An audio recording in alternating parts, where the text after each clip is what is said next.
The hour being 6:30 p.m., I recognize a quorum with this committee and declare this public meeting open. Before we begin, I want everybody to understand it is being taped, I believe live, and will be shown after tonight. I believe it to be Thursday night as a matter of information. If anybody here is taping what we do, anyone else taping what we do, or using any other means, please let us know if you're doing that. With that, I will go by the agenda that was published, and we have distributed some items to the members of the committee. I distributed one that is, I will call a draft email. 2 weeks ago, I said I would contact a couple of towns to find out what they have or they're doing with grinder pumps, if you will. And I decided to develop an email with the questions on it so that the questions out to these various cities and towns would be consistent. I found a survey that was done in 2012 on the internet that showed all of the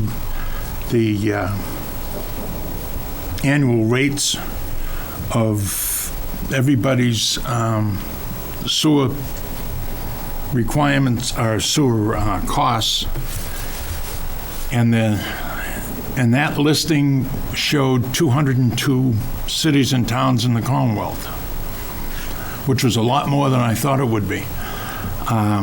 From that, I looked at populations of 35,000 to 45,000 and came down to about 13 cities and towns, which is similar in size, at least in population, to Chelmsford.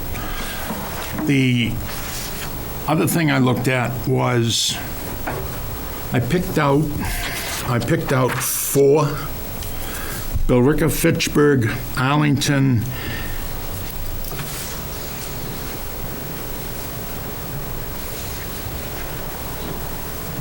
and Amherst.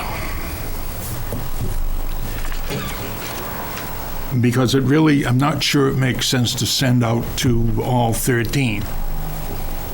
So I sent around the table, if you will, a draft copy of my email, and quite simply, there's an introduction of who I am and what I'm doing and what the committee is doing, and 10 questions that I came up with, and obviously a disclaimer if somebody gets the email, it shouldn't. So I would like to have, if at all possible, you could look at this tonight during the course of events, and if you have any additions or subtractions, I'd like to have them. I plan to give whoever I send this to 2 or 3 weeks to come up with the answers. Obviously, if somebody doesn't have a grinder pump situation, then it's going to be an easy answer. And I will, go find somebody else to answer it.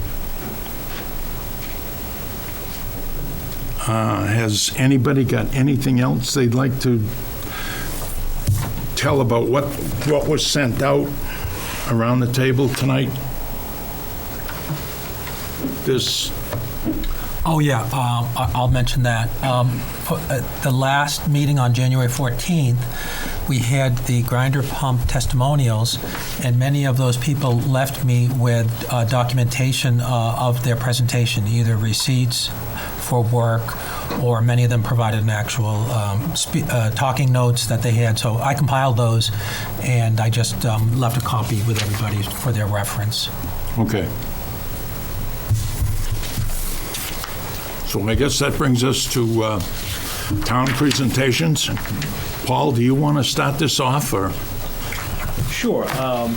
Good evening, and let me first introduce who's here at the table with me. I'm Paul Cohen, Town Manager. I've got John Giorgio, Town Council for the town from Copeland and Page, and John Souza, our Finance Director. We're here basically to be a resource to the committee in terms of whatever information or assistance that we can provide to you. Probably the first thing to do is I'm going to turn it over to John, and he's got a brief PowerPoint presentation to sort of let the committee as well as the community perhaps get a better understanding of how the town runs its sewer operations. And why don't we just turn it right there and go from there. Thank you, Paul. Good evening to members of the committee. Mr. Gilroy had asked that if I would come tonight with the town manager and town council just to provide a basic overview of the sewer enterprise fund and how it works. So if there's something that's not covered tonight, it's kind of a broad topic, but if it's something that's not covered tonight, you're welcome to email me or give me a call, and I'll try to answer the question. Thought it would be helpful just to start out looking at what is an enterprise fund. We hear the name thrown around a lot. Basically what it is, it's a separate accounting and financial reporting mechanism that's set up under Massachusetts state law for a town or city or town to use where a fee is charged in exchange for a service. So all of us that participate would use the town municipal sewer system. The town charges a fee, and in exchange for that, residents and businesses are available. The sewer system is available for their use.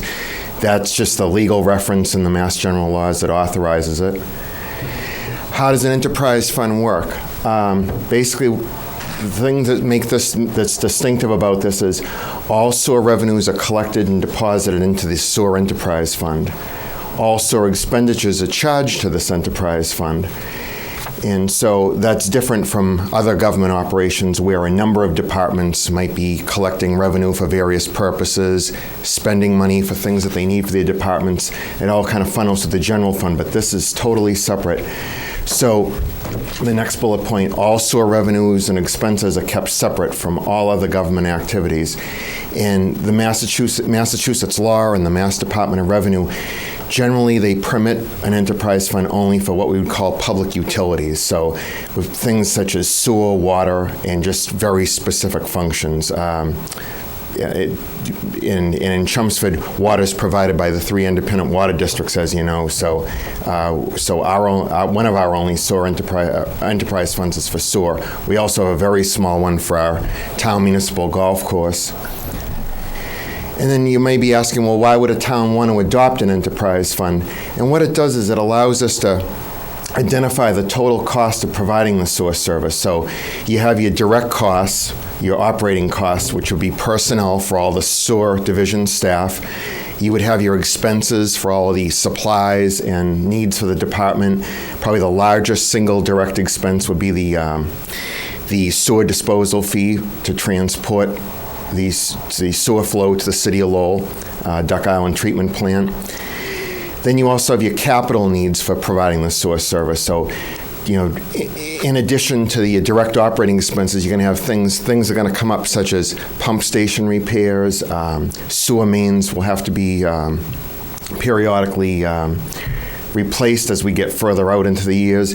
You also have things, work inflow and infiltration that has to be done as the sewer system ages. There's a number of capital needs, and then you have indirect costs that have to be accounted for. So, for example, in the sewer budget, there is a line item for employee benefits for all the sewer division staff. So that would be mainly health insurance and retirement benefits. The other key thing of why a town would want to adopt an enterprise fund is it gives the town the ability to retain any surplus funds that sewer operations generate within the fund. So, for example, at the end of the fiscal year, if revenues exceed expenditures, we're left with what's called retained earnings or sewer free cash, and it remains within the sewer enterprise fund at the close of the fiscal year, and it can only be used for sewer purposes. It's important to note that sewer retained earnings do not close to the town's general fund at the end of the year. And then another question I thought might come up is, well, how was the budget established? And you may know from past town meetings, the sewer enterprise budget is appropriated annually by town meeting during our spring session. So this come in, it's for the fiscal year beginning July 1st. So for example, this April, when town meeting gathers, they'll consider the sewer enterprise budget. Assuming it's approved, it'll be adopted, and then those funds can start being expended July 1st. The sewer enterprise fund is self-supporting, so just as the name implies, sewer revenues must equal or exceed sewer expenditures. If they don't, then you'd have a deficit situation, which you wouldn't want to have. And so when the Public Works staff and the Public Works director is preparing the budget and preparing to set the rates, one of the things they have to be mindful of is they have to make sure that the sewer rate is set so that it adequately covers all the costs of providing the service, just so you don't end up in a deficit situation. And then I thought it would be helpful to just look at the sewer enterprise budget. We're formulating the fiscal year 15 budget right now, and just to compare it with the current year, fiscal year 14 budget. Not a big change, but just to show you personnel, the DPW director has identified some savings there, so that's going up just over 0.3%. Then you have your direct costs, your indirect expenses. In total, the sewer enterprise budget's forecasted to increase just under 2% for the coming fiscal year, assuming level service of what we have now. No new staff. Same basic operations. And then to look at the sewer rates that we have right now for the current year, we have 3 different rate classes. You have your residential, commercial, and then industrial. Residential, as just about everybody knows, is $4.61 per 1,000 gallons. Commercial is $5.30, and then industrial is $5.67. Back when the Sewer Commission first started, and then this has now been folded into the Public Works operations, the rate structure was set and approved by the town that the commercial rate would be 15% greater than the residential rate, and the industrial rate would be 23% greater than the residential rate. And just a note to you that the rates that you see quoted on the screen include the $5 capital improvement fee or surcharge on the base rate, and I'll talk a little bit about that as we get further into the presentation. When you look at sewer rates, I thought it would be kind of helpful. This is just it's a rough approximation, kind of a rule of thumb, if you will. For every $75,000 of expenditures that you add on, the sewer rate will increase around 2%. And then to look at the average residential bill, according to information supplied by the Chelmsford Sewer Department, the average residential household consumes about 77,775 gallons of water per year. And as you probably know, we don't meter the sewer flow, but what each of the 3 independent water districts reports water consumption to the sewer division. So everyone's sewer bill is based on water consumption. And based on a rate of $4.61 per 1,000 gallons, the average homeowner is paying somewhere around $358. Now, there's always going to be outliers. I mean, you could have a single person household that may use maybe 2/3, a half of that amount. You could have a household with maybe 4 or 6 children. If they're teenagers and they take 30 or 40-minute showers like some of the ones I know, then the household's probably going to use way more than that, but just an average based on the billing. And then if we look at the average residential bill, as I mentioned earlier, the $461 includes a $5 capital construction fee. And as you know, after 2005, a decision was made that all of the sewer debt service for all the construction phases after 2005, rather than being paid for through excluded debt or through the general fund, would be paid for through this additional fee or surcharge on the base sewer rate. And this $5 generates around roughly $900,000 per year, and it goes into a special fund called the Sewer Capital Improvement Fund, and it's held to pay the sewer debt service between now and out through by 2031. So keep in mind what we talked about in the earlier slide. Roughly, if you added on 75,000 worth of expenses, if the sewer base rate's 356, a 2% increase is going to be about 7 cents. So when you add that on, your new sewer rate would be 468. And this is just rough. So the average residential homeowner's bill would increase to just under $364. So it'd be about $5.45 for them for that additional, if you just keep in mind for every 75,000. Another question that sometimes comes up is, what causes the actual revenue to vary from budget? If we're setting rates and we know sort of what the flow is, what could cause a variation? As I said earlier, sewer billing is based on water consumption, and as we all know, water consumption fluctuates depending on the season. New England weather is very unpredictable, as we all know. So we've had years in the past where we've had steady rain throughout the summer season. And so when it's that wet, you have people using a lot less water outside for outdoor uses, and so they use less water consumption. And so if they're using less water consumption, the water districts are reporting less flow to the sewer department or less usage, so their sewer bill in most cases is going to be slightly lower. The opposite would be if we had a season with a lot of extreme drought. People would be watering a lot more outside and using a lot more water. So that's sort of a summary of how the Sewer Enterprise Fund works. And like I say, I'd be glad to, if you have a question that's not covered in that, I'd be glad to try to answer it. Pardon me, John, I have a question. And it's, do you, and I'm not sure this falls into your area, but does someone contrast the total cost of our sewerage system with other cities and towns in the area? And if so, if you don't do that, does anyone look at the metrics that you use for measuring our per house utilization? The Public Works Department was actually has in the past compared us with other communities such as Tewksbury. I know that as a general rule, I don't have the statistics here, but I know in general the Chelmsford sewer costs are a bargain when you look at some of the others, especially when you get in the Metro Boston area with the MWRA charges. We're far less expensive. Public Works may have some additional data on that as how we compare with other Merrimack Valley communities, but I know in the past, whenever we've looked at it, we've been low. The sort of the industry resource is this tie and bond survey where they gather an annual compilation of sewer rates and schedules by communities across the Commonwealth. So yes, we do look at that. Our rates, as John noted, are very favorable compared to comparable communities. One of the things that is that we don't utilize in Chelmsford, and it is something that I've asked John and Gary Persichetti to look at, is our rate system. Unlike our water system or many other communities' sewer systems, we do not have a tiered rate schedule. So as John described earlier, we have a flat rate.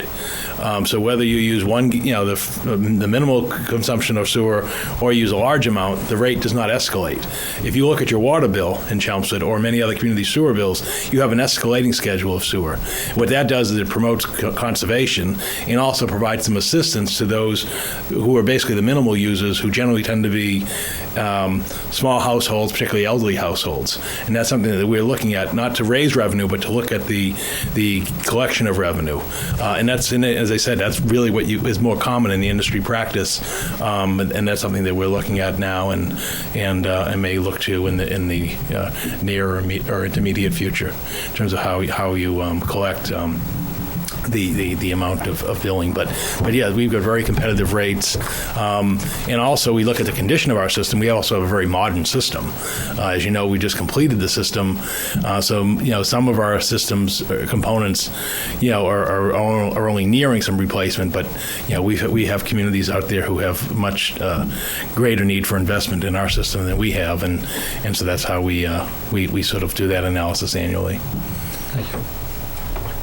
Just to add to that, Paul, I found that tie and bond on the website or on the internet. And you're absolutely right. Chelmsford's rates are very favorable in that regard. because they did, and it was a 2012, so it's relatively new. And related to that, and John noted it, where we're running an enterprise fund, not all communities run an enterprise fund. For example, our neighboring community of Billerica does not run an enterprise fund for sewer or water.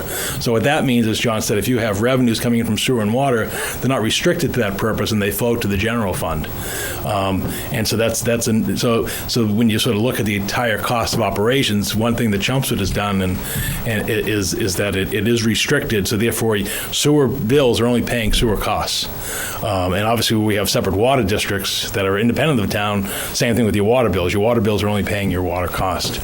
So there isn't sort of this, commingling or support from the enterprise revenues to the other aspects of town government operation. Does Proposition 2.5 have any effect on the enterprise fund? None whatsoever. That's what I'm saying. It's a self-contained entity. You have whatever you need. Right, whatever you need. It's a self-contained entity in terms of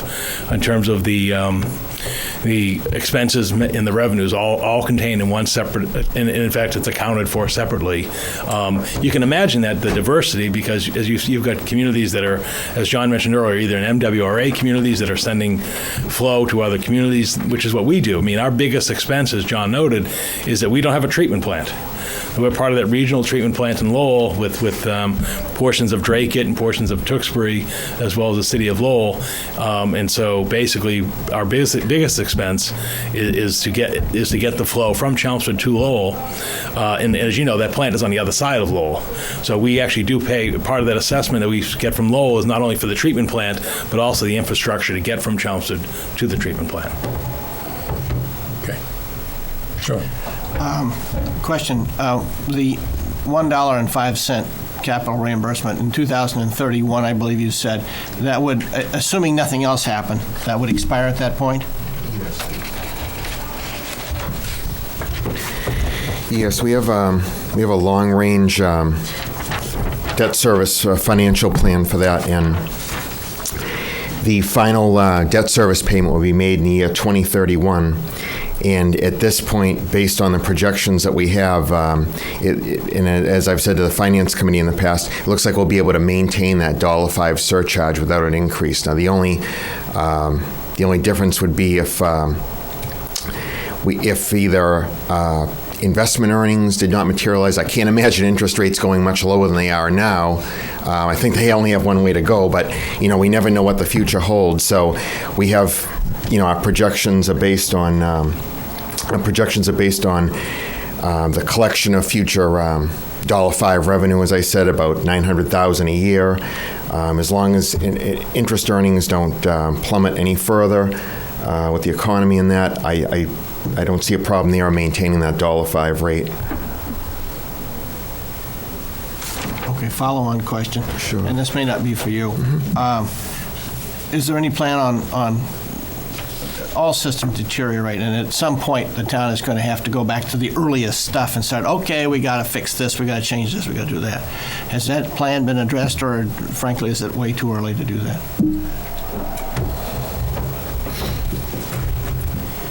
I think it's too early to do that. We do monitor.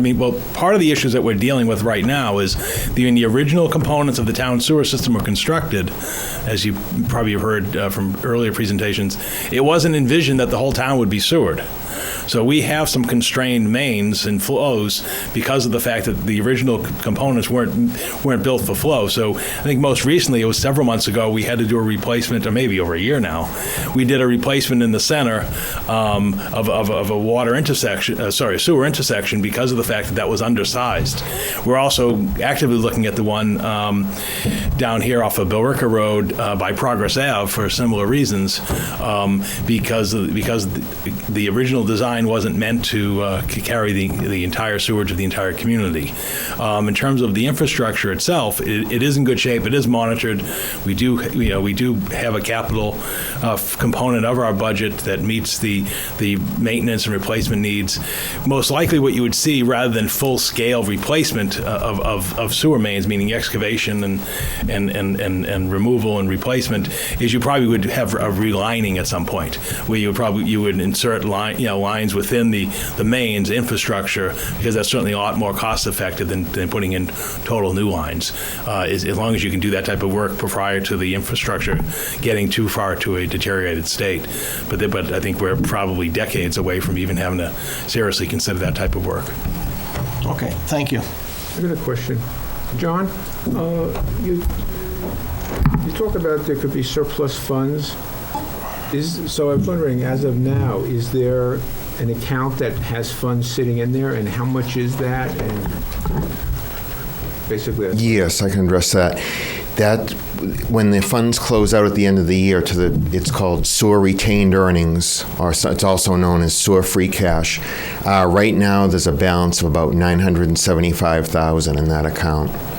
And so that's built up over a number of years. We've been operating an enterprise fund. Town meeting approved it back for fiscal year 2006. So this has been an accumulation going forward. and has it been going up I know the budget is put together, and then you have the actual cost. So is there been a surplus every year to build up to this amount, or does it go up and down? I'd say there may have been some fluctuation. I'd say most years we probably had a surplus. I can't recall, unless Paul, if you can, but I don't remember ever ending in a deficit. Actually, excuse me, last year we did have a small overrun in expenses, and so that hits that would decrease that slightly, but it wasn't. Okay, so if there's additional expenses, right, it comes out of this fund. Right, and that's an important consideration in that we've had some sewer main issues on Richardson Road, I think about 2 years ago, roughly, in that neighborhood. And so if there's this unforeseen break or a problem that needs to be addressed, or a pump station problem, this, even though it may not be in the sewer enterprise budget, of course the public works staff is going to go and fix those, do the emergency repairs. If those expenses exceed what is budgeted, then that hits that's the use of sewer reserves at the end of the year. It decreases that amount. Okay, and if there were higher expenses in 1 year, would that then impact the budget for the subsequent year? And then does that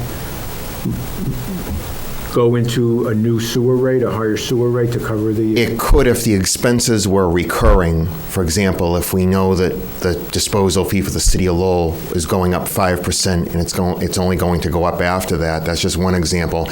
If we knew there was a sewer main break and it was unforeseen and it was $200,000 or whatever the price was, and the DPW director knows that's a non-recurring event, then he may not budget for that. But if it's what he thinks is a recurring cost, then he would budget. But in terms of sewer main breaks or something like that you can't project. You can't project that. So shouldn't there be something like that built into the budget?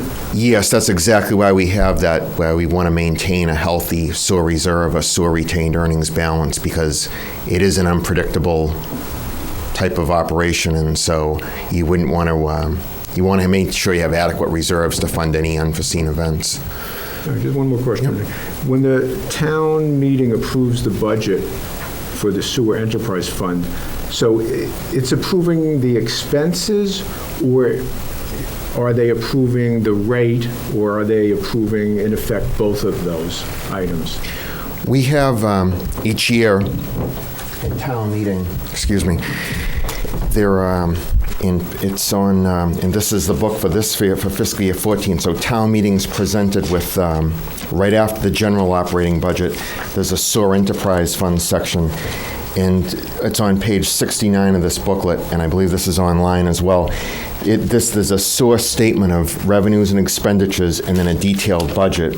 And so town meeting is asked, and if you ever get a chance to read the warrant article at town meeting, and it will say, or the motion, it will list the expenses for the sewer enterprise fund, and it will say, and to raise revenue through sewer user fees for X dollar amount. So town meeting's approving the expenses and the revenue, to answer your question. Okay, well, if we're dealing with here with the grinder pumps, which affect the residential, so if there was additional funds that were going to be used to deal with the grinder pump, that would hit the residential rate, is that correct? Or would it be spread by through the residential, commercial, and industrial? The way it's done, I believe, with the rate calculation, it would actually be spread out amongst all sewer users. So it's spread out okay. Yeah. So it wouldn't just be the residential, it would be spread. So, for example, the commercial, it says it's 15% greater than the residential rate, and industrial 23%. Mm-hmm. So if it goes up $1, the residential rate, the commercial rate, or if the residential rate was $1, the commercial rate would be $1.15, and the other rate would be $1.23 for the industrial rate. Okay. Thank you. You're welcome. I had a question. You said that the sewer enterprise fund is self-contained. Yeah. Does money in the sewer enterprise fund ever get moved out of that fund for another purpose? Or no, that cannot. That doesn't happen? It cannot. Okay.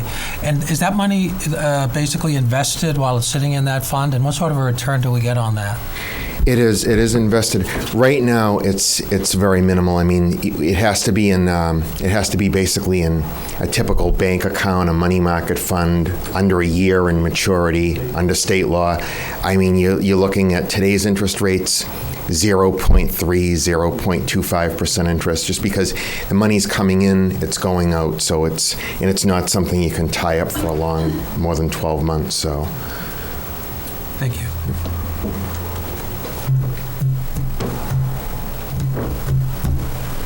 Good. I have a question that may be for town council. This goes back to probably before the town went for the 100%. I've read Title V. Now, I'm not a lawyer, so I don't profess to understand it completely. But the town established certain criteria for people that, when the pipe went by your house, you had to hook up to it. Now, Title V doesn't say that. It doesn't say you have to.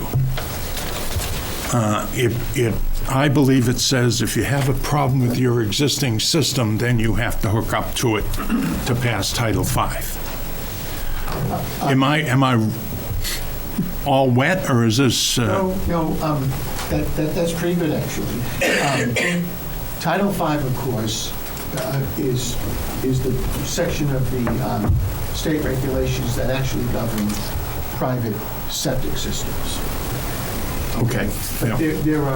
But there is a provision in the general laws that says if there's a sewer in the street in front of where you live, the Board of Health can order you to connect to that sewer system. Mass General Laws 111. Okay. Yes, that's Section 31. If you're interested. Well, we can talk about the provision of the general laws, but it's essentially the Board of Health can order a sewer connection. In Chelmsford, however, you enacted a bylaw at town meeting that's known as a mandatory sewer connection bylaw. Okay. That mandates that every person whose property abuts a way in which there is a sewer has to connect to the sewer system. You don't have a choice. And we have actually, meaning town council, has over the past several years been instructed by town administration to enforce that bylaw, and we have done that. So we have we've issued many demand letters because there have been recalcitrant homeowners who refuse to connect. And through sending of letters and so forth, we achieved quite a bit of compliance, but there were still some recalcitrant homeowners, and we actually had to go to court and get court orders ordering them to connect to the sewer system. I don't know if that program has been completed, Paul. No, it hasn't been. Do we know how many more properties are left? But that's an ongoing process, because that is a bylaw of the town. And there are lots of reasons for that mandatory sewer connection bylaw. It's not just a financial issue for the town, but obviously it's a it's a public health and safety issue as well. You spend all this money on a sewer system, it's the preferred method of treatment, and so there is a significant public policy behind that bylaw. How would that apply for a dry well? Let's say someone had a dry well. What do you mean by, Let's say they had a septic system, and then they had an individual dry well for the washing machine and other gray well, water. that wouldn't be covered. Would not be No. covered. No, the mandatory sewer connection is for basically wastewater effluent from the house. So that would mean, a sanitary discharge, not a dry well. Thank you.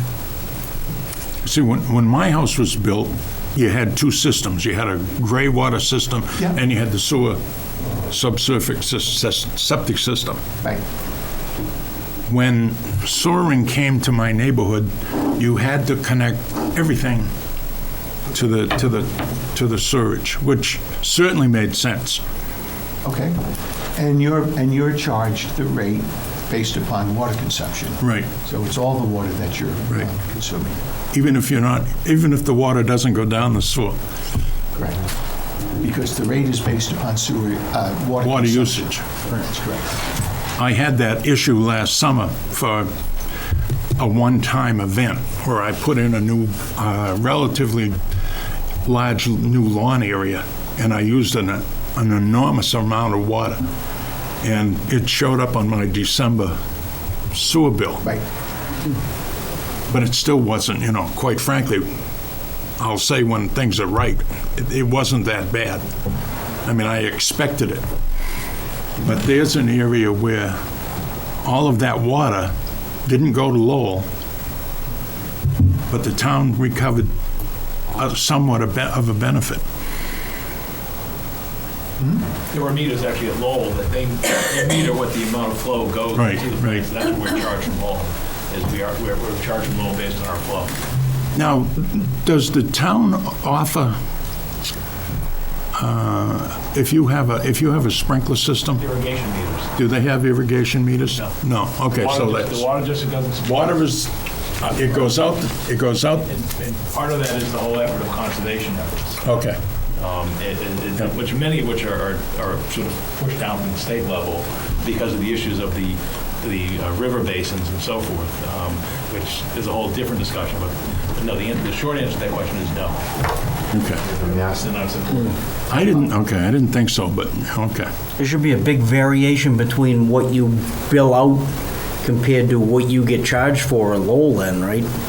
Like a homeowner that has a sprinkler system's using, say, 10,000 gallons of water, but only 5,000 of that's going down the pipe, but they're paying for the whole 10,000. So there should be like 5,000 gallons of extra. Right, and depending upon summer conditions, that amount can vary year to year. Yeah, because if you have a rainy summer, the number is zero. Yeah. Right, or if it's too rainy, then people aren't using their sprinkler system. So Yeah. you kind of want that happy median if you're in the issue of revenue. Years ago, some towns offered what they call, I think it's commonly called deduct meters. So you'd have a separate meter fee, but the Mass Department of Environmental Protection strongly discourages those because it goes against, as the town manager said, conservation principles. Chelmsford we're different river basins in Chelmsford, and it particularly affects the Chelmsford Water District in terms of how much they can extract from a given basin at given times of the year. And there are many areas, we're fortunate, there are areas such in the Ipswich River Basin where, the river, there's some portion where the river stops flowing in certain months of the year. When you go up in the Reading area and so forth and that's been a big push, and it's actually something that's coming up on the horizon. In fact, there's a meeting next week because the state's holding hearings about the whole issue of withdrawals in the river basins. Anyway, it's way off the topic of what we're doing here, but you can imagine the issue because it not only affects drinking water, it affects the marine life that's in the rivers and so forth, and it becomes the issue of water temperature and flow, and you can see how it's very complicated, and then it sort of cascades down to us in terms of sewer as well, because water is a limited resource. Yeah. So how does it work with people that have wells at their house dumping into the sewer? How do they get the amount of gallonage that those houses use? If they have a irrigation well, Yeah. that's doing for the irrigation system, and that we don't catch that. But what if they have a well for their whole house? I'm not aware of anyone who has. It's a flat fee? Flat fee. Okay. Flat fee. Gonna say, I can't think of any. There aren't many. Not many here. Not anymore. I recently read that the town's bond rating went from AA to AA+. I just wanted to congratulate the management of the town for achieving that. Would the sewer debt be something that would be eligible for refinancing? Yeah, to answer that, we've previously refinanced all of the general obligation bonds, but I should say that were refundable in this low interest rate environment that we've had for the past few years. I should mention that about roughly over 60% of the town's sewer debt is borrowed through the Mass Water Pollution Abatement Trust, commonly known as the MWPAT program. It's through the State Treasurer's Office. And virtually all of the sewer construction phases were borrowed at this low. It's a 2% interest rate, so it's only reserved for water and sewer projects for cities and towns. So it's hard to beat that. We're very fortunate to be able to have those bonds at 2%. So those are special loans through the State Treasurer's Office.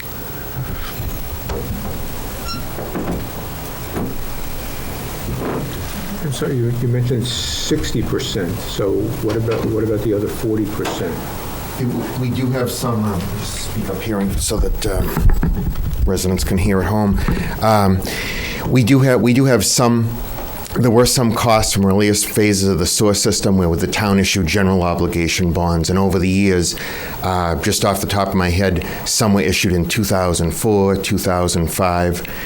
We refinanced one a year ago at much lower interest rates. So all of those earlier bonds from the earlier part of the sewer system are what we call excluded debt. So it's excluded from the limits of Prop 2.5, so the town was able to raise revenue beyond Prop 2.5 to pay for these, and that was approved by voters at a series of townwide votes. So all of those bonds have been refinanced at much lower interest rates that we've experienced over the last, let's say, 2 to 4 years.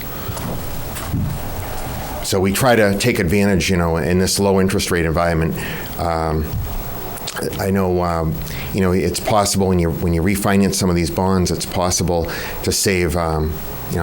Just one alone, we've saved over $300,000 about 1 to 2 years ago. The one that you're reading about most recently, we just completed a refinancing last week.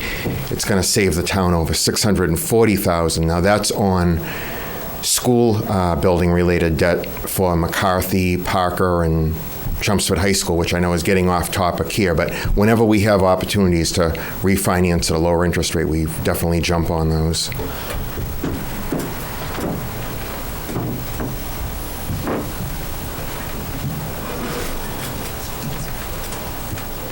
I was going to just ask a question, maybe for the town council or for Paul.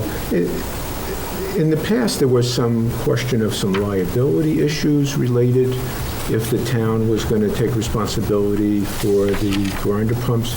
I was wondering, is that still an issue? Has that been resolved? Is there anything to that? Yes, there is something to that. No, it has not been resolved.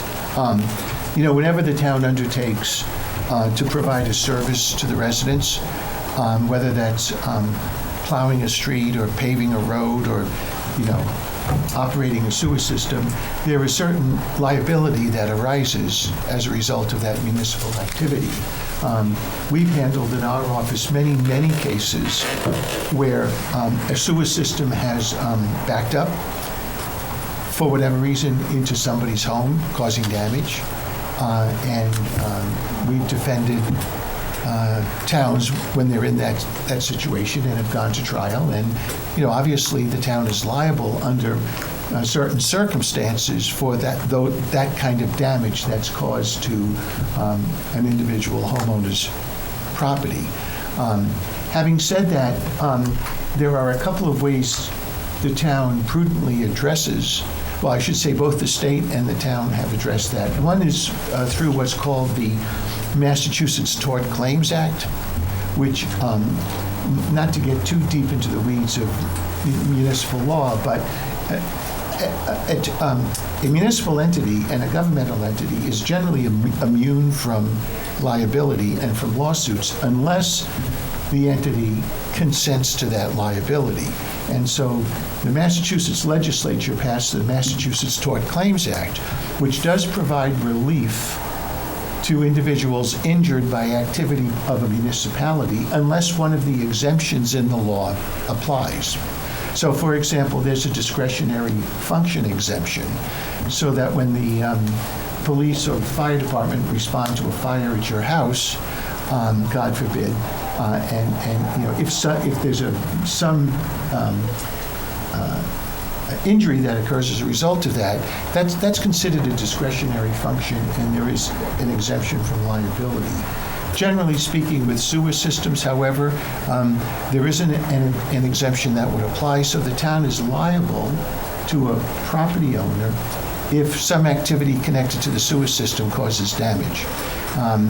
Clearly, if the town were to take over the responsibility for the installation and maintenance of grinder pumps, I think that would lead to greater liability, just because there's a greater town involvement in the activity. So what do you do as a community to protect yourself against that? Well, you buy insurance, just like if you were a homeowner, and the town spends how much money a year on general liability insurance? Probably several hundred thousand. Yeah. So it's an, you'll see that in the backup to town meeting in the budget. There's a significant line item to basically buy property damage and personal injury liability insurance. Now, the extent to which a change in policy might affect that premium, that's something the town manager and I have talked about, and certainly you would want to, depending upon how this results, you would want to consult with your insurance company to make sure that the town is covered for this activity and determine what, if any, change in your policy premium would be. Particularly the deductible that you Right. get for each claim. Could the town issue a document to each and every homeowner that has a grinder pump where the homeowner would waive any and all liability? I don't think that would be particularly effective, to be honest with you. Whether or not that would even be something that you could require a homeowner to do, I suppose you could, but just the administrative task. Well, you could send it out with the Right. quarterly bill. And I have Who signed it? semi-annually. Is it signed by a witness? Was it knowingly signed? And that's always the big, Oh, okay, the big issue. yeah. So while it's always prudent to get releases from liability, they're not always enforceable depending upon the circumstances. I would not rely upon that as a way of avoiding liability. So the town currently has liability for the regular sewer system? Yes. Okay. And how much has it cost the town over the last year, 5 years, et cetera, specifically related to the sewer system and the liability thereof, or therefore, whatever? Well, I would defer to the town manager, but I'm going to assume that when you do your liability insurance each year, that you have to fill out some kind of a form or inform the insurance company of what activities occur and, how many employees do you have? And I assume there's questions about sewer and water and, so forth.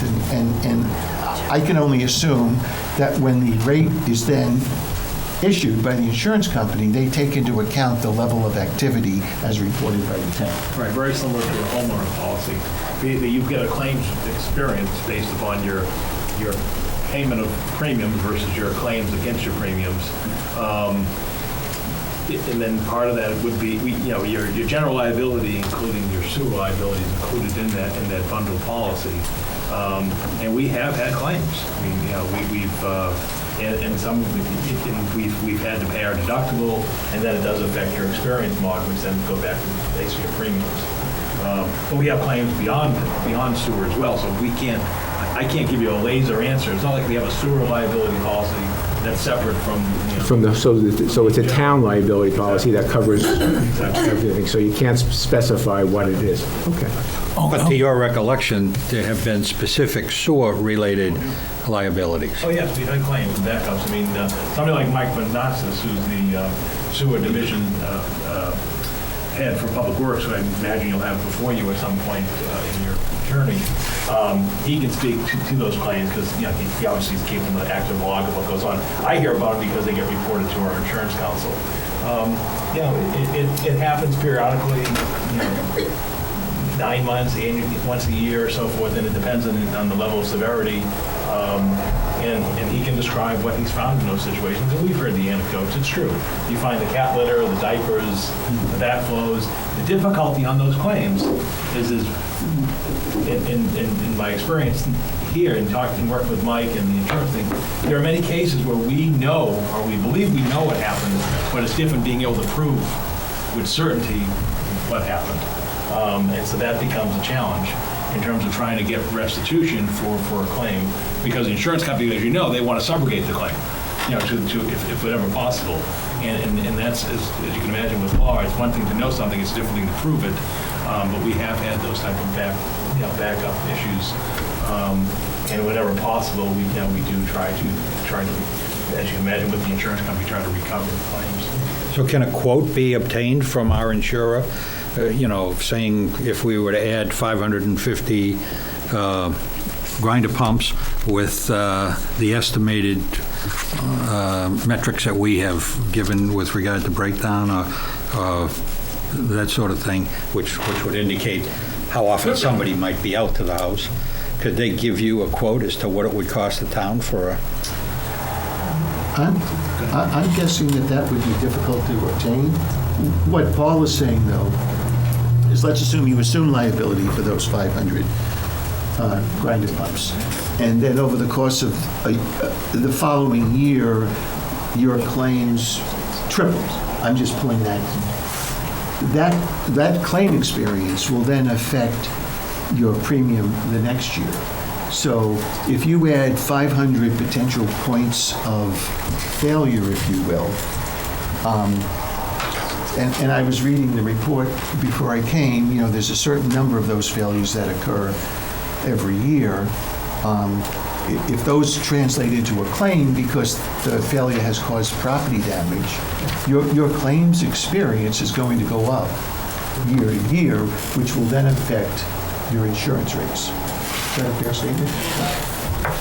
Excuse me, Paul, is it possible to provide a summary kind of report on the claims? I mean, you're saying it's like every 9 months, once a year, maybe over the last 2-3 years, just what those claims were, what they entailed, how much it cost? Thank you. I have a slightly different question or a different way to go. Paul, you probably know this, and if you don't, maybe you'd like to get it to us. Everybody knows that the sewer system was built in stages, that it was approved in town meeting, and some of it, as I recall, was done by a general vote. So some pieces were done in 2005, 6, 7, 8, 9, 10, 11, and so on. Do you have... Could you review those, or maybe it's a later time, review what happened when in stages? What do you mean in terms of... Okay, well, the initial project was to do X and Y. Okay, the farm's down this way, or over that way. And then at some point, the town decided to do the whole thing, and town meeting decided to spend the money.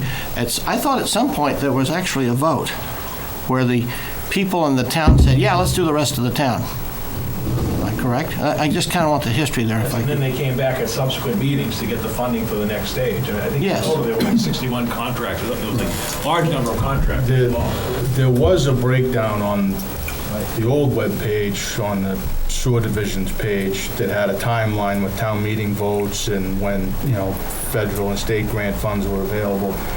If that is still there with the transition a year or so ago to the new website, I don't frequent the sewer website, obviously. But it was like a history tab or something of the like that had almost a full breakdown of through the years. We went to town meeting for X and like, Could I we think get that? similar to what, we could certainly recreate it. If it was on the website, I'm sure it's just a spreadsheet that was Okay, uploaded. well, yeah, the point being is that this is basic memory, which means I'm probably wrong, but the town, as a town, voted to do certain things for certain amounts of money, and with a certain set of assumptions, and then once in a while, they have to go back and they have to play with, the town meeting says, okay, we gotta give a little more money, and so on. That would be useful to know. Were these votes at, excuse me, were these votes at town meeting? Or was a ballot Town question? meeting. They all had to go through town meeting, whether they were at the ballot or not. The earlier stages of the project were funded through debt exclusions, which then required the ballot vote. As you move towards the end of the project, they went towards the betterment funding and then this capital surcharge, which again, after the decision was made, we're going to sue the entire town. And there were no additional debt exclusion votes. They were solely town meeting votes right up until the end there in 2010. 2010 was the last Okay. vote. I'm sorry. Yes, make sure you understand. Every vote for a phase of the sewer project went through town meeting. It was only when you were using a debt exclusion did you have the additional step of excluding the limit of that debt service from Proposition 2.5 for the debt exclusion. Okay, all right. All I was going to say is, having been a town meeting rep for all that time, and I do remember toward the end, I think Barry and Jack Emerson came back 3 times with it was going to be the last supplement or a vote we took, but it got more expensive and they had to come back again. And so they were toward the end of it, maybe 2 or 3 times that they came back for more money. But I know we made a lot of votes on, and it was always, sometimes almost unanimous, I think. But they had a plan. I mean, Yes. You go down to the sewer office, they would show you in one column, these are the areas and phases of what we've done. Right. This is what's current, and then this is what's in the future. Right. And it was all mapped out that they would come back to town meeting as they progressed to get the approval and the funds for the additional subsequent Right, phases. right. Up until the very end. No, exactly, and that's what I say. It was a continual thing through town meeting. I do remember it all. I have a question for town council. If it were the intention of the town to cover the cost of the repair and the replacement of the pumps, but wanted protection from liability for backup, what would be the best way for the town to achieve that? Insurance. Make sure you're adequately covered by insurance, and there's a cost to that, obviously. But as I said, trying to obtain a release or a waiver of damages from individual homeowners who had grinder pumps installed by the town, I mean, we could certainly look at that, but that would not, in my opinion, be adequate protection for the town. The only real way to protect against that liability is through insurance. So does the town self-insure any of that insurance, or is it just? No. The problem is whether you're talking health insurance or property and casualty or workers' comp. The issue in the market is the issue of large loss claims. And so you can even though there are limits on municipal liability statutorily, there are still large loss claims. So whether we're insuring police liability, we even have a policy for school board liability, public officials liability, and so forth. None of that is self-insured. We're part of the what's called the Massachusetts Interlocal Insurance Association pool, the MIA pool, which is our provider, and they have underwriters and they have stop loss policies as well as no, we would not self-insure. It creates considerable exposure.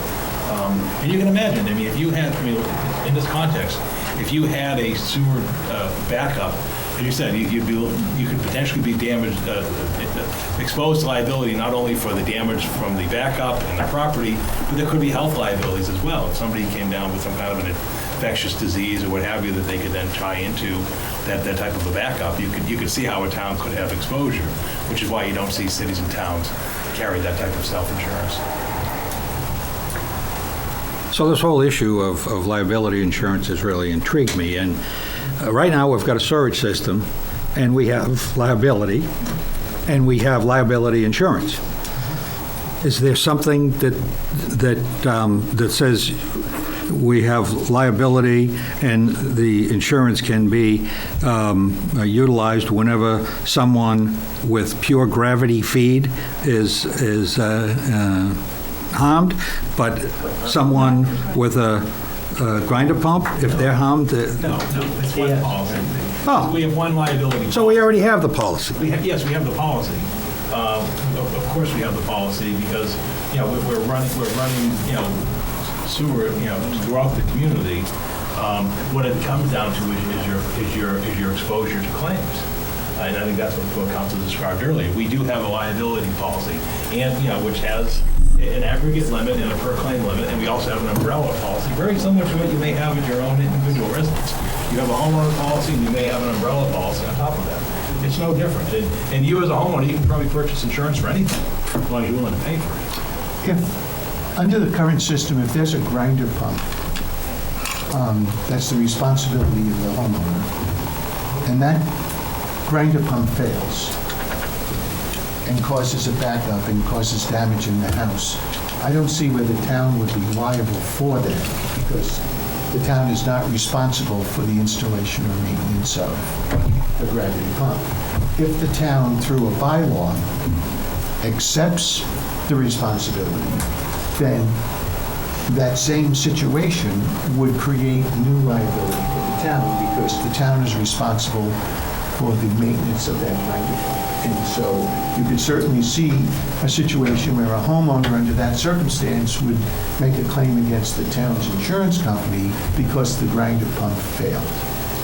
Okay, but we can get, I think, a list probably, maybe from the Sewer Fairness Alliance, and there were people here the other weeks, to see how many of these failures really impacted in terms of where there'd be that kind of liability, where it backed up into the house or something like that, and we could get a feel maybe for what that is or would be. One of the issues becomes, though, if the town takes on that responsibility, you run into what's known in the industry as moral hazards. In essence, that if the town is unresponsible, then in essence is a shift of responsibility away from the private property owner towards the town. So therefore, there becomes the possibility, and I'm not saying the word likely, because nobody wants a backup grinder pump, but it becomes a possibility, that additional claims could arise because of the fact that there's not an obligation by the property owner that has now been shifted to the town. Now, one can debate what that is and if it's real and so forth, but I think it has to be acknowledged. Would the liability be any different if the town reimbursed the people for their problems with their grinder pumps instead of being in charge of maintaining them? To keep it the way it is? And How would that work? well, if their grinder pump broke, instead of calling the town going out and fixing it, they have it fixed, and then the town would just pay whoever fixed it. But it'd be like if we were going to maintain your car. Right. Okay. Well, if you're saying, hey, if the town's being responsible for my maintenance, you might care for your car differently than if you were paying those bills. Good point. Yeah. Good point. And this is not to cast aspersions at anyone or anything. Yeah. It's just what's known, in the insurance world as moral hazard. Right. It's the issue of who's responsible versus who's paying the claims. I also think there's actually quite a difference between the town agreeing, if you will, through a bylaw to take over the responsibility for operating, for installing and maintaining grinder pumps. I can see where that would be a valid public purpose for the expenditure of town money. I'm not sure a system where you simply wrote a check to the homeowner that was, when it was still a private system, I'm not sure that would be a valid public purpose. Right. Because in essence, you're just giving money, public money, to a private individual, as opposed to providing a service through the town taking on the maintenance of the grinder pump. I see a distinction. Yeah. Okay. And then it becomes a duty of care as well, because if we have that responsibility, the question becomes, well, what preventive maintenance did the town have? Right. What action did you take to make sure that this thing couldn't happen? Which I think, as we've heard in past discussions, would involve the town going out and doing inspections in every one of these grinder pumps And then if they're not up to current standard, acknowledging that and then incurring the expense to bring them to an acceptable standard and then maintaining that type of action. And that obviously, has some cost. And then there's also the issue of response as well. Right. Right now, the best example I give you, we're in the winter season. If we got a snow and ice condition and the town isn't out there responding very timely, we get a lot of pushback, as you can imagine. Well, the same thing. If the sewer, if it's a Saturday evening at 2 a.m. in the morning and the sewer grinder pump fails and the town isn't out there in a perceived to be timely manner, we're going to get a lot of pushback from that. Sure. Whereas the same thing, where if it's you may say, hey, you know what? Gee, if my weekend rate for response is going to cost me when I get my grinder pump invoice 1.5 times, what it would be during a work day, you might say, hey, you know what? We might try to hold off till Monday, kind of like the emergency room response versus going to the doctor's office, as opposed to the fact that, hey, I want somebody out here. I pay these sewer bills. Where are they? Right. This isn't timely. I mean, those are the realities that come into play, and that's why you've seen the pushback from the Public Works Department, and particularly the sewer division, in terms of the cautiousness of taking on that responsibility. Not because these people don't want to service sewer systems and service the public. That's what they do every day. It's because of the concerns they have about, well, what is it that they would be taking on, and what would the expectation levels be? Right. I can see that. This question is for town council. The town told me I had to have town surge. I have X number of days, months, weeks, whatever, to install it. And the town told me I have to have a grinder pump. And the town told me I have to install it. And they gave me the grinder pump for $1. So they gave me their pump in terms of where did title flow from. And the town walked away. Connected to their system. One might argue that the town did too much. Well, let me explain why. The town's purpose of sewering the town and its responsibility was to run sewer throughout the community on every road and avenue. What the town then did is they went beyond that, and they basically helped people make the connections to the system, which is what you just described. Perhaps in hindsight, the town could have been a lot cleaner if they had just basically stuck the focus onto what was in the public right-of-way and didn't venture off into the private property. I would agree with you. But they didn't do history. They didn't do that. In terms of, but the bottom line is I believe from what the experience I had here from 2007 to present is I believe it was a good faith effort by the Sewer Commission to assist property owners by providing the free grinder pump. And trying to modify a system that wasn't originally designed to service the entire town, to service the entire community, and that did, unfortunately, require some people to have grinder pumps. Because a lot of these, I shouldn't say a lot. Some of these homeowners that have town surge and grinder pumps are on what I would call paper streets, expanded driveways, because those houses were built on in those kinds of situations, and people bought them, and the houses weren't valued quite as much as somebody on an accepted road, but the town doesn't plow the road. Now, did the town tell those people they had to have sewerage? According to the sewer regulations, you didn't have to. The way I read it. You were a certain distance from the main, you didn't have to connect. That exists still today. If the main or lateral did not go by your property, Right. it was as long as you had an adequate surge system of your own, you didn't have to connect. Now, a lot of these people, a lot of them connected.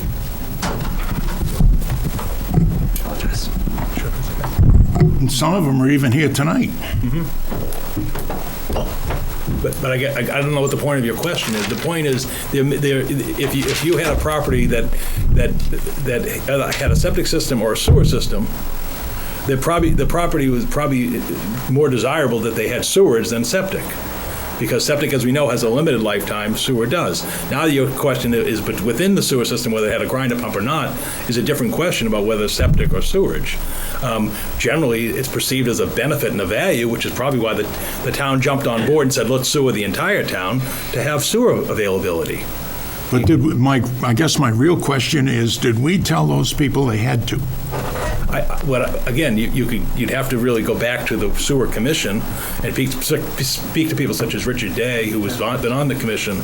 But in essence, I think what they offered them was an offer saying, if you connect within a certain period, we'll provide you with the grinder pump for free. If not, then that offer's off the table. That's how I understand how the offer went. Was there a rebate on the betterment as well? And there was a reduction in betterment for those who had grinder pumps as well. Only in some cases. Some cases, right. They're right, exactly. It was not a consistent policy. No one is going to dispute the facts of history on that situation. That's So right. if the town takes over the maintenance part of this sewer thing, the people that got the discounted betterments, will they have to pay that discounted betterment back as far as what it should have been at this point? Because now wasn't that supposed to be used for the maintenance of their grinder pump?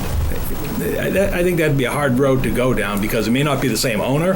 Okay. I mean, and then you start looking at value of money over time, and And you I don't also, think- once you've assessed It's a a can of betterment, worms. Right. Yeah. there are very limited circumstances where you can do a reassessment.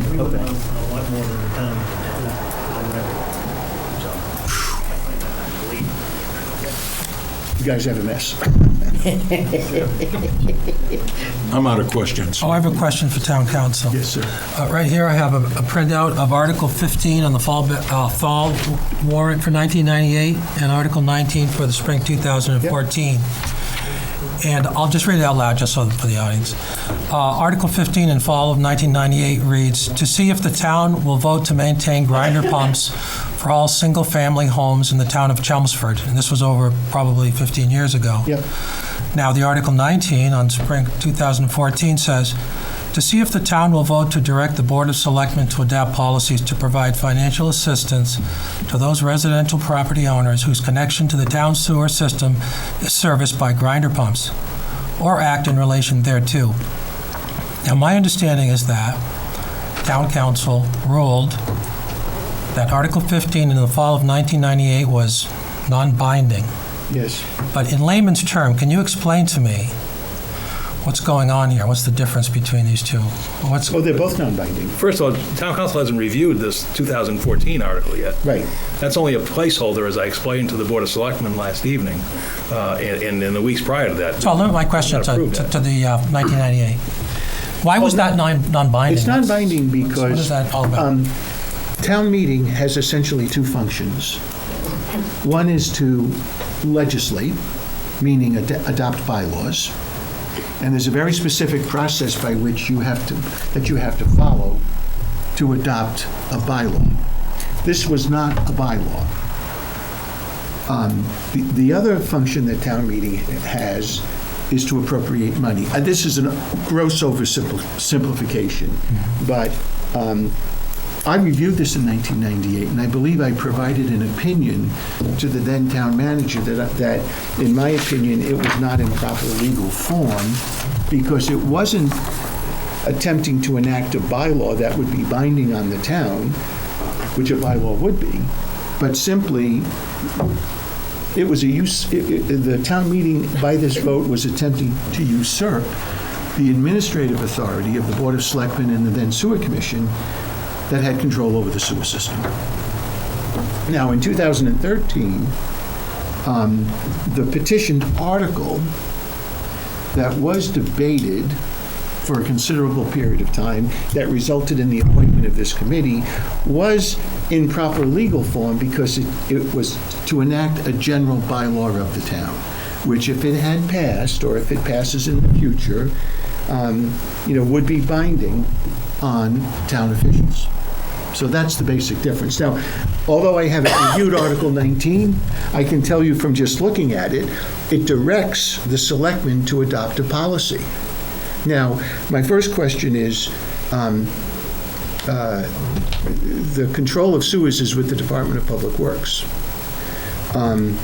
So I'm not sure what policy the selectmen could even adopt. And it says to provide financial assistance. Well, there's only really one way to provide financial assistance. It's the town either buys something and provides it to the homeowner, or they pay money, or they reduce rates.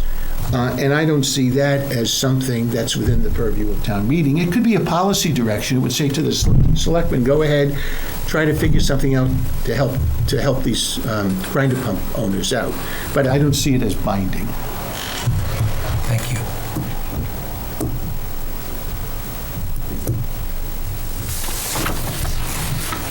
Anybody else?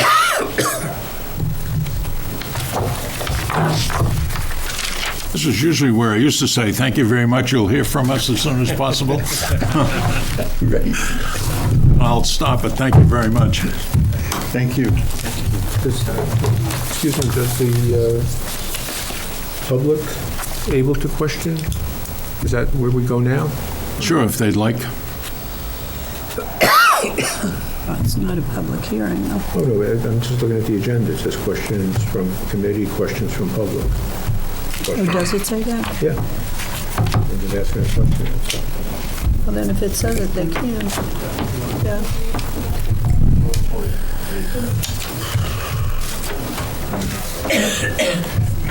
My name is Badriu Priyapan, 5 Cherridge Lane. Did the town, when assigning or engineering with the company that did the assignment or design or selection of the grinder pump, or the town, which went over and beyond to arrange for the grinder pumps, look at how many service agents would be available to service that if there was a monopolistic trade practice involved in it, as it is today, with just F.R. Mahoney being only one? Sometime, And how would it contrast to a town procurement policy, which may want to have several bids and several alternates, and the ability to be served from multiple sources if it was indeed a resident responsibility to maintain that? in the next week or two, we're going to have Weston and Sampson here, and that's a better question for them. But there Because was, they established, the way I understand it, and correct me if I'm wrong, Paul, they established the procurement documents for obtaining grinder pumps and grinder pump repairs Correct. and maintenance. correct, but the procurement was still, if I'm understanding it, was still probably a town authorized or town blessed or town debated, town offices and whatever the management, Ultimately, that's true. right? So they did discuss it, but how does it contrast with the general procurement policies of having multiple bids and the ability to have multiple service people and reduce, cost? Because the town manager said, there is a moral hazard about someone's car being taken to a dealership, but if the state only said you only have one dealership to go to, and here's the car, how would it feel? Right, so that's the kind of question in the concept there. So maybe the question's not very clear, but I'm hoping that one gets the idea about it. If I may, Mr. Chairman, I'd like to try to shed some light on that. Under the procurement laws, let's assume for a moment this bylaw were to pass, and the town became responsible for the purchase and installation of grinder pumps. The town would have to issue an invitation for bid with a set of specifications, and by law would be required to award that contract to the lowest responsible and responsive bidder. So there would be one vendor that the town would select through an invitation for bid process, who would then provide those grinder pumps for a period of time. Now, unless town meeting authorized a longer period, that contract would only be for 3 years, at which time the town would have to go out to bid again and award a new contract, again to the lowest responsible and responsive bidder. I don't know how the procurement was managed, and that's something it would be interesting to hear from Weston and Sampson. But I could foresee a possibility that If the town was merely facilitating the ability of homeowners to acquire pumps at a competitive rate, then I could see a procurement perhaps where more than one bidder could submit a bid, and there would be a list of vendors to choose from. As long as, and this is very important, that the individual grinder pumps were compatible, met a certain set of minimum specifications, so that they were in effect interchangeable. So this house could have a vendor A, this house could have vendor B, vendor C, but they would all have to be compatible with the town's system, and that would be something for the specification to specify. And then what happens in that case, if you have a manufactured product, and then there's going to be a warranty period. That's correct. And then that becomes the issue with is who's authorized to do work under that warranty. And that's where, you've heard the testimony, I've heard it, here, and I've heard it back at town meeting and prior and so forth. That becomes a sticky wicket. It's no different than when you have your car service. If you own a Mercedes and you bring it to a Mercedes dealer, you're going to have some items that are covered under warranty, and then you're going to have some others that say, well, warranty didn't quite cover that, and, well, you're at the dealership, what are you going to do? Well, we'll just get it fixed. I want to get it, I want to get my car back. And that becomes a sticky wicket in terms of, no one likes to have a lack of choice for vendors and so forth. But in essence, as we all know, there aren't a lot of manufacturers of grinder pumps.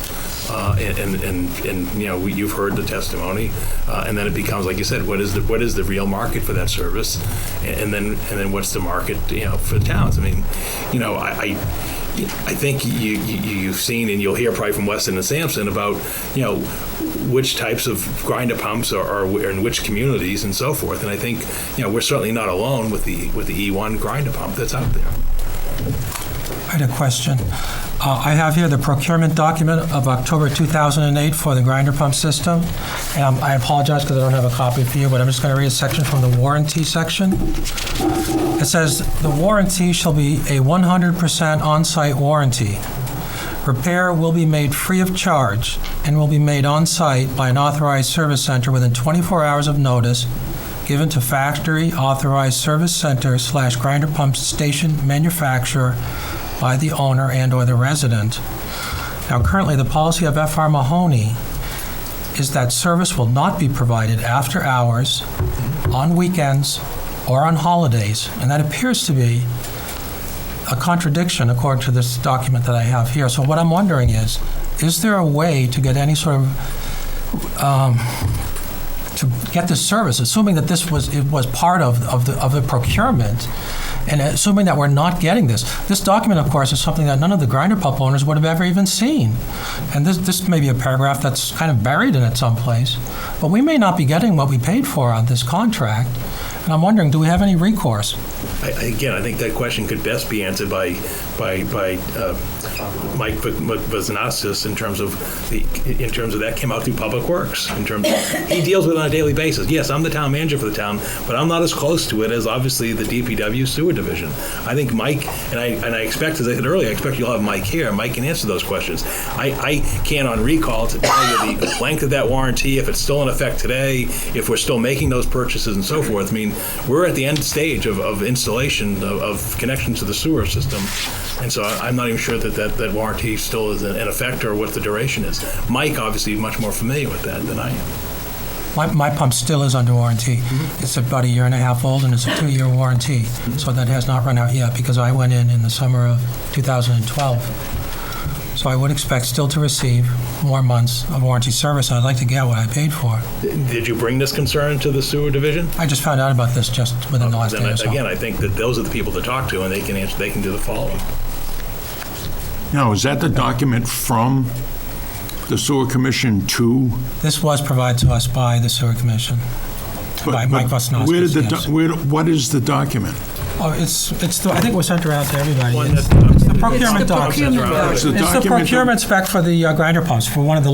It says October 2008. That's not the response from whoever responded. No, That's just a section of the total package of bid documents. This is That's the bid document. Contract that one. Right. Yeah. That doesn't Small address section of the answer. giant bid document. That's the question. Well, this is what they would have had responded to. This is what the town asked for example. Okay. So I agree, and I will How bring did that they up with Mike respond? Koslowski, That's so I do not- apologize for that's not not an answer kind you can give of us. having that for you here. Understand, I understand. Yeah, my only point there is that, with respect to what Audrey was saying, what we have here is, we have a vendor or what have you that was essentially solicited by the town, but now they're providing service to the homeowner.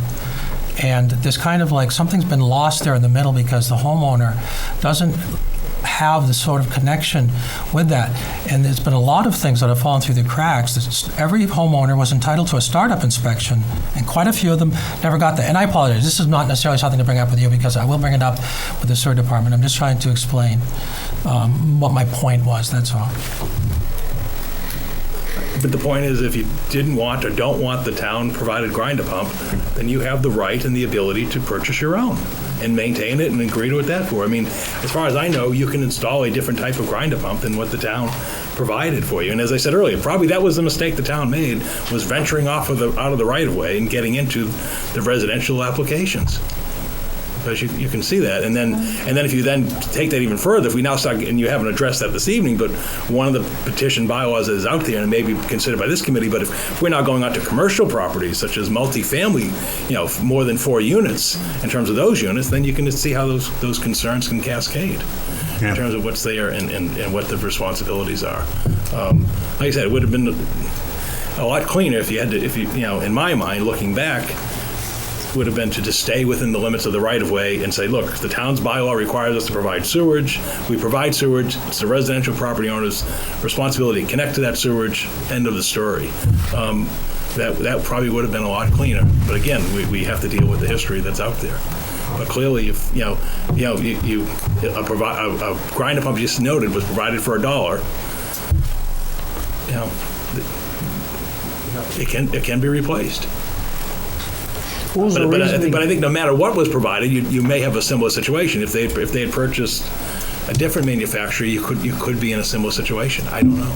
What was the reasoning for providing it for $1 instead of just giving it to them? What was it significant? Because I believe there was a contract. I understand there was documents to sign with the acceptance of that as well. Okay. They also got relief in their betterments as well. I think it was a way to assist. I mean, I don't believe that the sewer commission, had any intentions other than to assist residents in meeting this expense, because as we noted, it's obviously a small subset of all the sewer connections that had grinder pumps, and I think that they saw that and were attempting to assist in those circumstances. So it goes back to the deed of no good deed goes unpunished. There you go. Also save the town a lot of money. But when and I hear the comments about the town is the residents of the town. Again, this goes back to town meeting. Now let's talk about this. Every one of these forces of project went to the town meeting for a vote.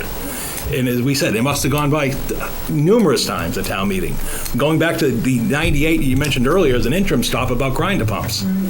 And all these things came up for subsequent votes, and it was the sewer commission would bring forth a project, the finance committee would make a recommendation, the elected town meeting reps would vote on that project. And there was ample time for debate, discussion, and so forth. But in essence, the costs were made and determinations were made by the sewer commission upon their consulting engineer. And I sat in this room, back a few years ago in 2010 when there were discussions with the Manfield Drive residents about, the connection and the whole issue about which route it was going to go and the issues of what that would mean in terms of conservation and cost and so forth. And I was in this room when the deal was struck, that they were granted the grinder pumps, they were also granted betterment relief. And I thought at that time everybody left the table with an agreement.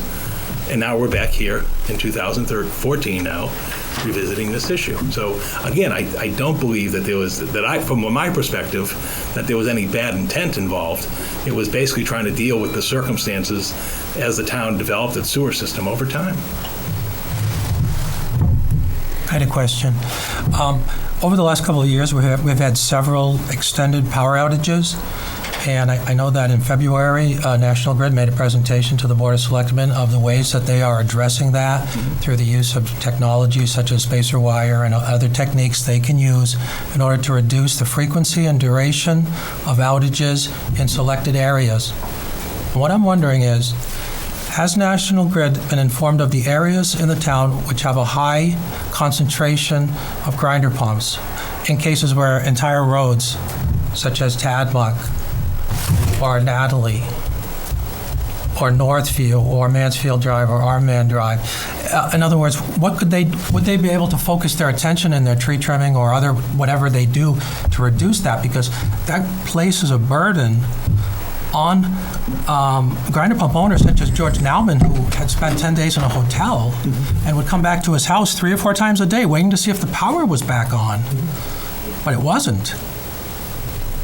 Can we do anything in that regard? Let me answer that question. I was here during those significant power outages, the ice storm, the subsequent snowstorm, October snowstorm, and as part of the emergency response situation. Personally, I know the situation because I not only have a septic system, I also have a private well. So therefore, when the power goes out, I not only have no septic, I have no water. Okay, so I can personally relate to being in a home without heat, without septic, and without water. Okay? Because I have a private well and I have a septic system. Okay, so therefore, I can't flush a toilet because there's no water coming into the house to flush the toilet with, because the well doesn't work, because there's no power, and therefore, as you can deduce, I do not have a generator. If I had a generator, I could address those issues. But I don't, so I can relate to the issues, okay?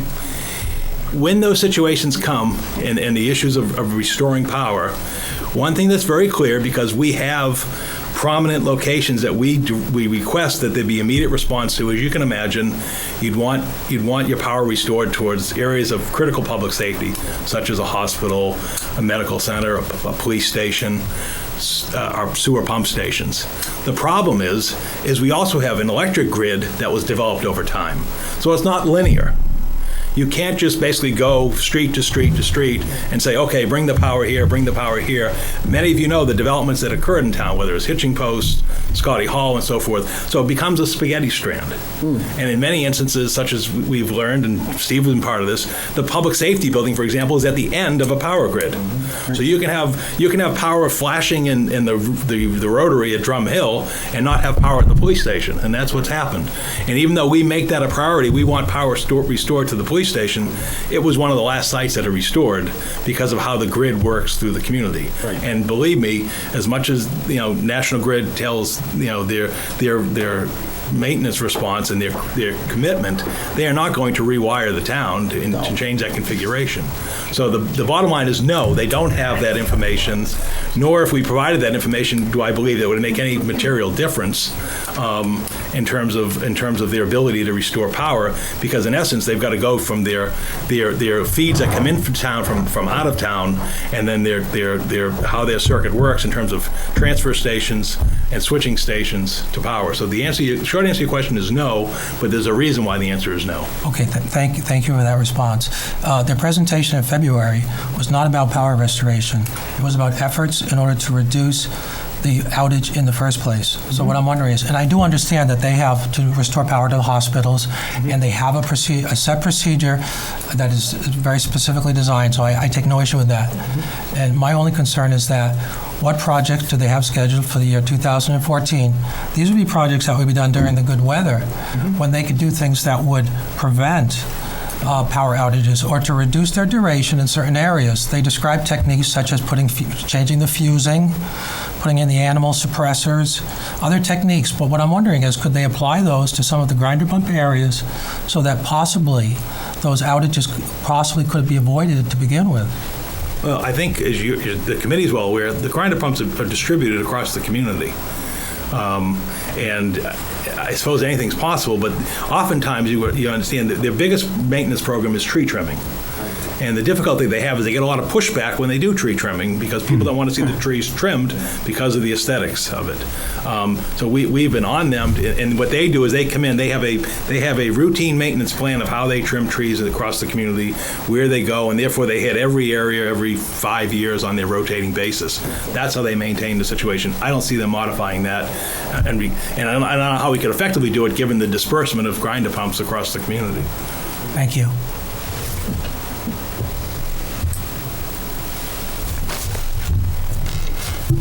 You still have a question, Mr. Joyce? No, I'm all set. Paul covered it pretty much. Anybody else?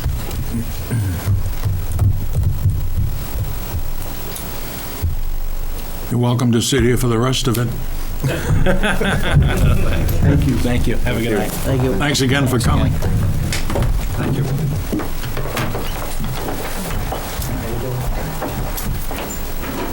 You know, there's a simple solution to losing power. And this is a much better question for Weston and Sampson. You can get much larger tanks to put these pumps in for reasonably short money. I mean, I looked at a company on the internet that sells little giant pumps that also sells 200 and 500 gallon tanks. And the 500 gallon tank would almost fix your problem with losing power. And when Weston Sampson comes, I can't understand why the tanks are so small. How much is it? 70 gallons. 70 gallons. 70. Oh, the one we have now is 70, yeah. No. 500 gallon tank cost. What's this tank? Less than $1,000. Yeah, but you're also looking at the cost of ripping up the old tank. And then you've got to have it put in. But the show above the ground isn't any different than what you have. Maybe that's what we should have done from the beginning. And I heard over the last 3 or 4 weeks, the fears that people have of the pump failing at whenever. If you had a 500 gallon tank, it could fail tomorrow. Why wouldn't you just get a generator at the cost though of the the $1,000 tank? Because there are elderly people who can't connect the generator. Dan, They have whole house would it be standby better to have generators. them use the not for microphone $1,000. or at home? No, but you're not gonna get a tank in for $1,000. You may be able to buy the tank, but it's gonna cost thousands of dollars for somebody to bring in equipment to rip up the old one. Come to the microphone. I understand, but if I was fearful that my grinder pump was going to stop tomorrow, I'd have a 500 gallon tank in a heartbeat. Oh, I understand that. I have that fear, but it would be more cost effective to put a standby generator in than it would to have that tank installed. You're looking at a major expense in a job to rip that up. That's not. I understand. I understand. That's right. Wasn't there a reason why they didn't leave the old septic tank in? Was that they didn't want mass quantities of septic being pumped into a sewer Like I system? started out saying, that'd be this is a better question for I Weston. think that'd be a and good Sampson. question for somebody like Richard Day as well, because I don't Yeah. think you can put septic into a sewer system. It's against the law. I think that's why they probably didn't go with such a big tank. So you couldn't have a The mass quantity. only thing I found reading E1's literature was their computer modeling said for a certain size houses, the 70 gallon or 71 gallon tank was adequate. Well, that's nice if you only have 1 or 2 people in the house and you never have a power failure. Right. And you never have a pump failure. Yeah, Dan, in the 70-gallon tank, the way that actually works is the level in the tank normally varies between 24 gallons and 36 gallons. 24 gallons is the so-called off level, and 36 gallons is the on level. The alarm goes off at 47 gallons. If you were at the 36-gallon level when the power went out, between 36 and it's 32. Between 32 and 47 is 15 gallons. You actually only have, it's a 70-gallon tank, but you'd only have 15 gallons before an alarm would go off. If you had a remote sentry, for example, it was during a power outage. And then the total capacity is 70. So the number is really 38 gallons because the high level is 32 and the total capacity is 70. If you keep track of your water usage and you know when the power goes out, you have 38 gallons to work with. it's not really 70 gallons. That is the capacity of the tank, but that's not actually what you have to work with. I just thought, The problem is that when the power goes out, you don't know how much water's in that tank. You don't know whether the next toilet flush is going to trip it, or you can do 20 toilet flushes before it trips it. You have no clue. We don't have any meter on that tank.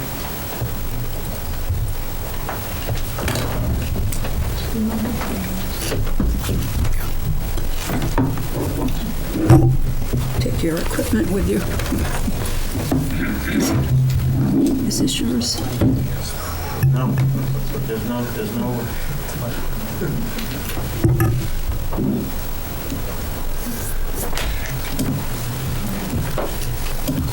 I guess I'm getting lazy yet.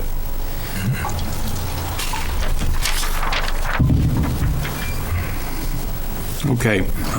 Do we have any other discussion with the committee? I'd just like to bring up a couple of points just briefly. One point, and I guess I can get this document to the committee. One point during the initial presentation from one of the first meetings, one of the facts was mentioned of, it escapes me at the moment, 30-something 30-something pump stations installed by 1998, which is incorrect. There was approximately 18, even if you figure a couple of the extra ones that came in the next following years being in construction, it only gets you into the low 20s.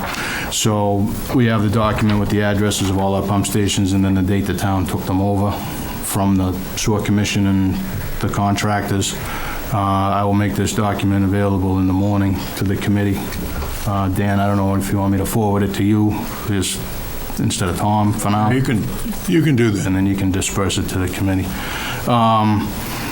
One other item I wanted to touch on, I know it was requested at the early meetings that we compile lists and maps and that type of thing. I just forwarded out this morning to Dave and to Vern the most current progress list, I guess I'll call it, of the single-family residential grinder pumps based on our records. We still have, I don't know, 1,800, 2,000 properties to go through. We got about 85 hours of staff time in it at this point between college kids and some of the administrative staff and myself even, compiling the list. Some we've pulled off. We found some that weren't on anybody's list. We've eliminated a few that were on the list that are commercial properties and the like. So as we've been creating the list, I've also been compiling the map as requested, so we get a whole, view of the town. Basically what I'm doing is overlaying it onto the street map, so if the location has a pump, there'll be a dot on the street map, so you get kind of an overall look of the town. I know David requested a few other items a little more involved to develop maps showing where gravity mains and pressure mains are, and we have all that information obviously, but to compile it into something that's legible, I guess, due to the size of the town, as opposed to a couple thousand sheets, would be quite a task, but we can certainly investigate putting something like that together. We have obviously maps that show where the pump stations are, the town maintained pump stations, and we can add that in to the map with the individual grinder pumps if that's what the committee wants, and we'll obviously work towards an overall system map. It'll be sort of tough to probably identify on the street map because it's only print so big, but we can certainly give it an effort. Just wanted to update the committee on that. Okay, good. Could I say something? Sure. Everybody's talking about the project back years ago. My name is Juanita, I live on Telmac Road. Everybody's talking about that project started in '98, but I come from another town, so I didn't know about the project. I didn't know what a grinder pump was. We bought a house in 2005. We had the pump installed in September 2011. And last year on holiday, it was what holiday was it? Columbus Day. The alarm went on. I didn't even know what to do. They didn't tell us. I got no manual. I didn't know what to do. I had to call the fire station. I told them it was an emergency, but needed help because the alarm. I was home alone. Didn't know what to do.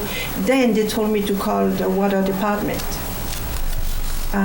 Then they gave me Mahoney's number. The technician came 2 hours later. 1 hour, costing us $585. We missed the warranty for 2 months only, less than 2 months. We missed the warranty. And the guy he's a kid, he said, I'll try to give you a discount, but it didn't work. We didn't get no discount.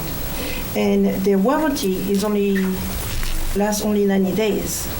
So that same part could break again 90 days later, and you have to pay again. Now, people are talking about going to hotels, but what about low-income people? They don't have money to spend on hotels. And the grinder don't work. They can't afford it. So what about people? Then what? This is also health hazard. You don't have the grinder pump doesn't work. You can flush. You can use a toilet. What do they do? Because when they come, they want to be paid up front. If you have no money, they don't come. So what do we do when we can't pay them? No sewage. That's not fair. They should have come up with some kind of deal with the people like Mahoney's. It would be nice if Mahoney's build a town, and then we reimburse the town, so that that the town builds us. So because if we don't have the money to pay up front, at least we can pay monthly or something. Yeah. But when you call Mahoney's, they ask you for credit card number, cash, by check. Otherwise, they don't come. They don't come. But if Mahoney's could build a town, and then we pay back the town, that could work too, for us. People that can pay.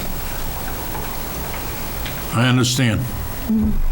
We're not trying to put all the bills towards the town, but some people need help when that happens. $585 for an hour, there was a lot of money for a small part. Yes, you're right. Thank you. Thank you. Thank you. Could we ask Sean, who's here, he's the fellow that runs a business, I had asked if he could put together a maintenance, a contract. The last meeting we had, just a dummy contract to see what it would look like, because it might be pertinent to what some of these people are saying. I want a maintenance plan listed on my website if you'd like to take a look at that. I'm sorry, I can't hear you. Can you use the microphone? Because people at home this is being televised. If you don't use the microphone, they can't hear what you're saying.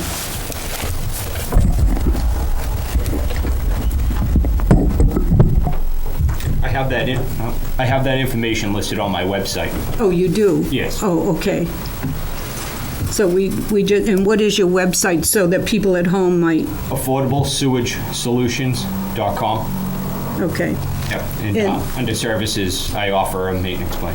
Right, and people could look at that and probably see a difference in what Mahoney is offering. I don't know if Mahoney even offers a maintenance service. No, I don't think they do. As far as I know, they don't. But at least it would give people an option. Yep. Thank you very much.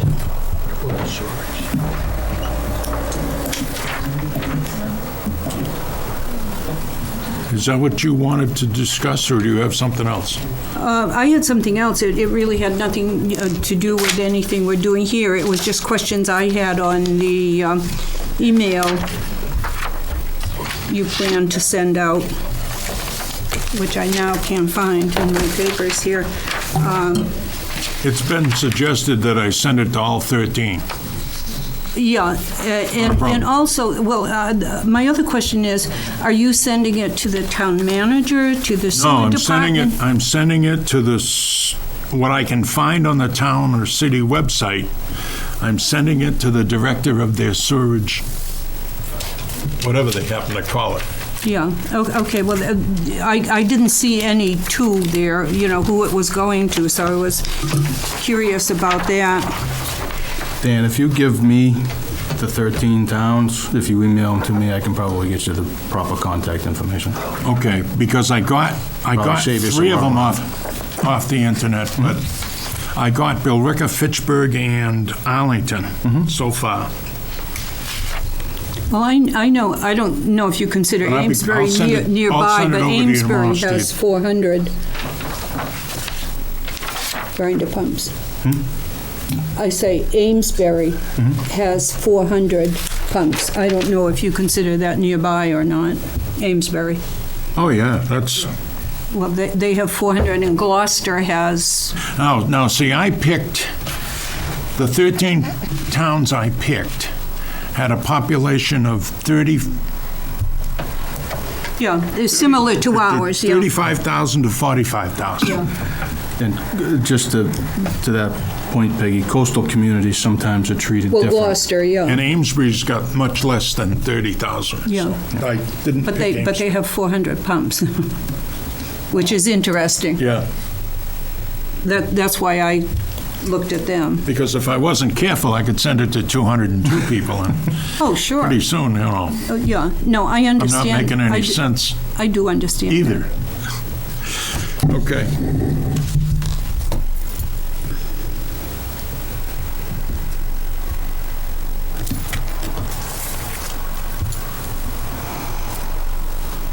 Anything else? We have to approve the minutes from the last 2 Yeah, meetings. I thought we could wait till next week to approve some of them. Yeah, maybe we should do Because that hopefully Tom will be before back. we do the public presentations, because that's just a housekeeping thing. It's not Yep. anything critical.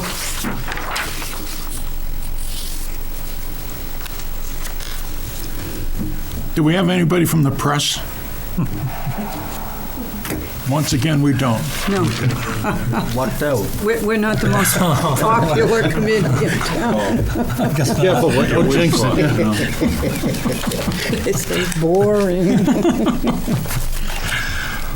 And I would think Tom would have something for next week's meeting. Do we know who's going to be in next week? Trying to get Weston Sampson. Oh, okay, Yeah. I don't know if he's I thought it was Weston and Sampson, but I wasn't sure. okay. trying to make the connection. Then I'll entertain a motion to adjourn. I'll make the motion to adjourn. Second. All those in favor? Aye. No opposition. They beat me to it. Thank you very much for bearing with me tonight. Okay, nice job, Dan.